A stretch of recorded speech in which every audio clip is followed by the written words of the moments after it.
दोस्तों, अगर आप बीसीए कर रहे हैं, एमसीए कर रहे हैं, बीटेक कर रहे हैं, एमटेक कर रहे हैं या फिर कोई भी कंप्यूटर साइंस या आईटी का कोर्स कर रहे हैं और आप 2020, 2021 या फिर 2022 में पास आउट होने वाले हैं, तो फिर आप प्लेसमेंट का प्रिपरेशन कैसे करेंगे? क्योंकि इंडिया के जितने भी टॉप कंपनीज हैं, जैसे टीसीएस है, इन्फोसिस है, विप्रो है, ऐसे कंपनीज क्या करते हैं कि जो इनका टेस्ट लेने का तरीका होता है, जो इनका एग्जाम लेने का तरीका होता है, ये हमेशा चेंज होता रहता है। तो आज हम लोग इस वीडियो में देखेंगे कि आप अगर इन कंपनीज का प्रिपरेशन कर रहे हैं तो आप कैसे करेंगे और किन किन लैंग्वेजेज में आपको कंसंट्रेट करना पड़ेगा। तो चलिए इस वीडियो को स्टार्ट करने से पहले जस्ट मैं आपसे रिक्वेस्ट करता हूं कि अगर अभी तक आपने मेरे चैनल को सब्सक्राइब नहीं कर रखा तो सब्सक्राइब कर ले और बगल में जो बेल उसे जरूर क्लिक करें, जिससे मेरे जितने भी नए वीडियोस हैं उनका नोटिफिकेशन आपको मिलता रहे। साथ ही मेरे Android mobile app learn tech to tech academy को भी आप डाउनलोड करें, उसमें भी बहुत सारे आपको कंप्यूटर के कोर्स मिल जाएंगे। तो चलिए स्टार्ट करते हैं।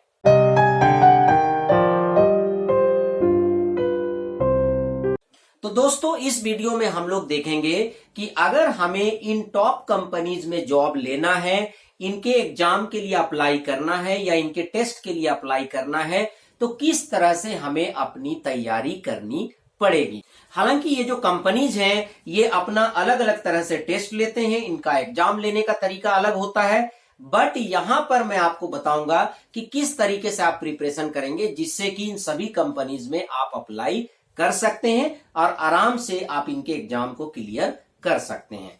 तो सबसे पहले मैं आपको बता दूं कि आपको 3 चीजों पे ध्यान देना पड़ेगा। पहला, कंप्यूटर प्रोग्रामिंग या फिर कंप्यूटर की नॉलेज या फिर कंप्यूटर के कॉन्सेप्ट्स की नॉलेज, ठीक है। दूसरा, रीजनिंग और तीसरा, इंग्लिश। ये 3 तरह के टॉपिक्स जो है इन एग्जाम्स में पूछे जाते हैं, इनके टेस्ट में पूछे जाते हैं। अब यहां पर सबसे पहले हम बात करते हैं कंप्यूटर प्रोग्रामिंग की, कि आप कौन कौन सा प्रोग्रामिंग लैंग्वेज सीखेंगे जिससे कि आप इन कंपनीज के जो टेस्ट होते हैं उसको आप क्रैक कर पाएंगे। क्योंकि ये जो कंपनीज हैं ये कोडिंग टेस्ट लेते हैं।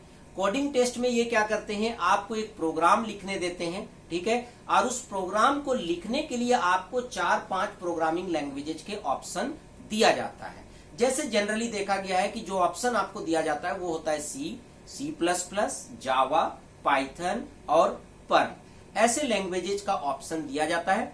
आपको इनमें से किसी भी लैंग्वेज को सिलेक्ट करके आप प्रोग्राम लिख सकते हैं।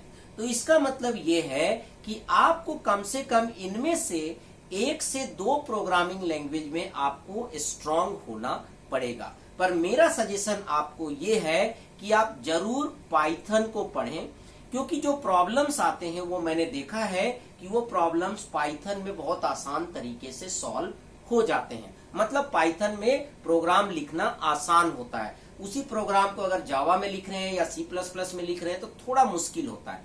तो मैं चाहता हूं कि पाइथन तो एक आप पढ़ें ही, साथ ही साथ एक और कोई प्रोग्रामिंग लैंग्वेज सेलेक्ट कर ले जो कि आपको अच्छे तरीके से आता है। उसमें सी भी हो सकता है, सी प्लस प्लस भी हो सकता है, जावा भी हो सकता है और फिर पर्ल भी हो सकता है। जैसे टीसीएस में जनरली देखा गया है कि सी प्लस प्लस, जावा, पाइथन जैसे प्रोग्रामिंग लैंग्वेज में प्रोग्राम करने को कहा जाता है, और इन्फोसिस में देखा गया है कि वो सी प्लस प्लस, जावा जैसे प्रोग्रामिंग या फिर पाइथन जैसे प्रोग्रामिंग लैंग्वेज में वो प्रोग्राम करने को कहते हैं। तो इस तरह से जो कोडिंग टेस्ट है उसको आप क्रैक कर सकते हैं। तो उसके लिए आपको इनमें से किसी भी एक प्रोग्रामिंग लैंग्वेज में स्ट्रांग होना पड़ेगा। उसके बाद बात आती है कंप्यूटर के कंसेप्ट। अब यहाँ पर कंप्यूटर के कंसेप्ट में ऐसा नहीं है कि सारे सब्जेक्ट आपको पढ़ने हैं जो आपने बीसीए या एमसीए में पढ़ा है, बट आपको बेसिक नॉलेज होना चाहिए ऑपरेटिंग सिस्टम का, डाटाबेस का, उसके बाद डेटा स्ट्रक्चर का, एल्गोरिथम्स के। तो ये सब कुछ ऐसे टॉपिक्स है जिनका बेसिक नॉलेज आपको होना चाहिए, ठीक है। तो जितने भी कंप्यूटर के कॉन्सेप्ट्स हैं, चाहे वो नेटवर्किंग भी हो सकता है, तो उनके जो भी बेसिक कॉन्सेप्ट्स हैं उनका नॉलेज आपको होना चाहिए। यहाँ पर आपको ये नहीं बोला जा रहा है कि आपको इस सब्जेक्ट में एक्सपर्ट बनना है, एक्सपर्ट नहीं बनना है। आपको बेसिक नॉलेज होना चाहिए। जैसे डेटा स्ट्रक्चर में स्टैक क्या होता है, क्यू क्या होता है, लिंक लिस्ट क्या होता है, ऑपरेटिंग सिस्टम में शेड्यूलिंग एल्गोरिथम्स कौन कौन से होते हैं, ठीक है, वो किस तरीके से काम करते हैं, ये सब कुछ ना कुछ आपको थोड़ा बहुत पता होना चाहिए। मतलब बेसिक कंसेप्ट आपका क्लियर होना चाहिए। तो इससे क्या होगा कि जो कंप्यूटर वाला पार्ट है उसको आप आराम से क्रैक कर लेंगे, ठीक है। तो इसके लिए आपको क्या करना पड़ेगा कि जितने भी कंप्यूटर साइंस के जो बेसिक कोर्सेस होते हैं, ठीक है, उनको थोड़ा सा आपको पढ़ना पड़ेगा और प्रोग्रामिंग तो आपको स्ट्रॉन्ग करनी ही पड़ेगी। सी लैंग्वेज आप जरूर सीखें, क्योंकि कई बार देखा गया है कि डेटा स्ट्रक्चर या इनसे रिलेटेड क्वेश्चंस पूछे जाते हैं तो उसमें जो कोडिंग होता है वो सी लैंग्वेज का होता है। तो सी लैंग्वेज तो अपना फिक्स रखें कि आपको सी लैंग्वेज पढ़ना ही पढ़ना है। उसके अलावा कोई भी 2 लैंग्वेज आप सिलेक्ट कर सकते हैं, जैसे पाइथन है, जावा है, या फिर पाइथन C++, ऐसे आप जो है सिलेक्ट कर सकते हैं। उसके बाद सेकंड जो है वो रीजनिंग। तो यहाँ पर नेक्स्ट आपको रीजनिंग की तैयारी करनी है, पर यहाँ पर रीजनिंग में कोई ऐसा फिक्स नहीं होता है कि यही क्वेश्चन आएगा, वहां पर कुछ भी पूछा जा सकता है। पर मैं आपको बता दूं कि जो रीजनिंग का लेवल होता है वो बिल्कुल एवरेज होता है, ना तो बहुत आसान होता है ना ही बहुत टफ होता है। अगर थोड़ा बहुत भी रीजनिंग आता है, अगर आपने इससे पहले जो है प्रिपरेशन कर रखा है, तो आप आराम से उन क्वेश्चंस को कर लेंगे।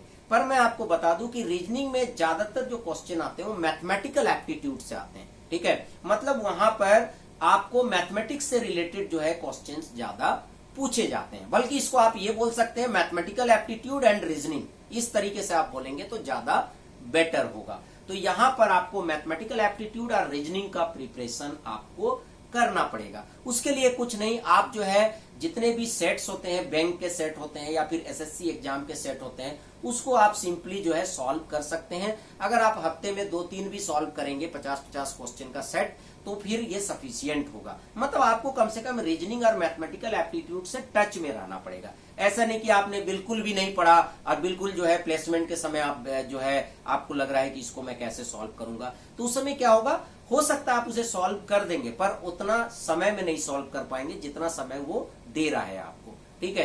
तो इसीलिए आपको ये भी ध्यान रखना है कि थोड़ा सा आपको स्पीड भी बढ़ाना है। उसके बाद नेक्स्ट आता है इंग्लिश। तो मैं यहाँ पर बता दूं कि आपको इंग्लिश के लिए ज्यादा टेंशन नहीं लेना है। यहाँ पर बहुत ही सिंपल क्वेश्चंस आते हैं इंग्लिश में, ठीक है। कुछ सेंटेंस होंगे, उसमें फिल इन द ब्लैंक्स होगा, ठीक है, कुछ साइनोनियम्स होंगे, तो इस तरह के जो है क्वेश्चन होंगे। और इसके लिए आपको बहुत ज्यादा जो है तैयारी करने की जरूरत नहीं है।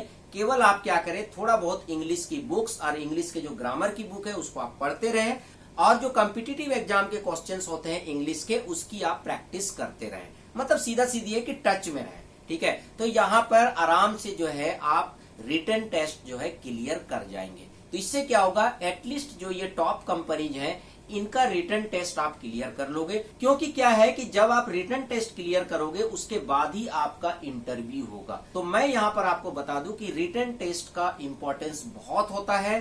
कई मैंने ऐसे स्टूडेंट्स देखे हैं जिनका प्रोग्रामिंग बहुत अच्छा है, बहुत अच्छा प्रोग्रामिंग करते हैं, बहुत अच्छा उन लोगों ने प्रोजेक्ट बना रखा है, पर उन्होंने रिटन नहीं क्लियर किया, जिससे इंटरव्यू में उसको मौका नहीं मिला अपने क्वालिटी को बताने का। तो आप अपनी क्वालिटी इंटरव्यू में तभी बता पाएंगे जब आप रिटन क्लियर करेंगे। तो आपको रिटन टेस्ट की भी बहुत ईमानदारी से तैयारी करनी पड़ेगी। अब इंटरव्यू में क्या है कि आपके 2 तरह के इंटरव्यू हो सकते हैं, एक टेक्निकल और एक एचआर इंटरव्यू में तो देखिए आपके बिहेवियर को वो चेक करते हैं, ठीक है, आपके एटीट्यूड को चेक करते हैं, आपकी सोच कैसे है उस चीज को चेक करते हैं। तो इन चीजों को आपको बेटर रखना पड़ेगा, आपको पॉजिटिव रहना पड़ेगा। अगर आपकी सोच पॉजिटिव है, आप पॉजिटिव सोचते हैं, तो डेफिनेटली आप इसको क्लियर कर लेंगे जो एचआर इंटरव्यू है। पर यहाँ पर टेक्निकल इंटरव्यू में थोड़ी दिक्कत आती है। टेक्निकल इंटरव्यू में क्या होता है कि आपसे टेक्निकल क्वेश्चंस पूछे जाते हैं। देखिए, एक रिटन टेस्ट देना अलग होता है, एक इंटरव्यू देना अलग होता है। रिटन टेस्ट में आपको लिखना है या फिर ऑप्शंस में आपको क्लिक करने हैं, आपको सॉल्व करने हैं। बट इंटरव्यू में क्या है कि आपके अंदर कॉन्फिडेंस भी होना चाहिए। कई बार मैंने देखा है कि स्टूडेंट को क्वेश्चन का आंसर आते हुए भी वो इंटरव्यू में जवाब नहीं दे पाते हैं। तो क्या है कि आपको इंटरव्यू में बिल्कुल कॉन्फिडेंस के साथ जाना है, क्योंकि आपके अंदर डर तभी आएगा जब आपके अंदर ये चल रहा है कि अगर मेरा सिलेक्शन नहीं हुआ तो क्या होगा। इस तरह की अगर सोच रहे हैं आप चीजों को, तभी जाके आपके अंदर डर आएगा। तो बिल्कुल आपको डरना नहीं है, बिल्कुल आपको कॉन्फिडेंट होना है। थोड़ा सा आप पहले प्रैक्टिस कर सकते हैं, जैसे बैठने का, कि वहां जाके मैं कैसे बैठूंगा, कैसे जवाब दूंगा। तो ये आप थोड़ा बहुत प्रैक्टिस कर सकते हैं अपने फ्रेंड्स के साथ। तो वहां पर टेक्निकल इंटरव्यू में जाके क्या है कि आपको टेक्निकल क्वेश्चंस के जवाब देने हैं। अब यहाँ पर देखिए, इंटरव्यू का कोई सिलेबस नहीं होता है। जो बंदा इंटरव्यू लेने के लिए बैठा है वो कुछ भी पूछ सकता है, उसके मन में जो आए वो पूछ सकता है, मैं आपको बता दूं।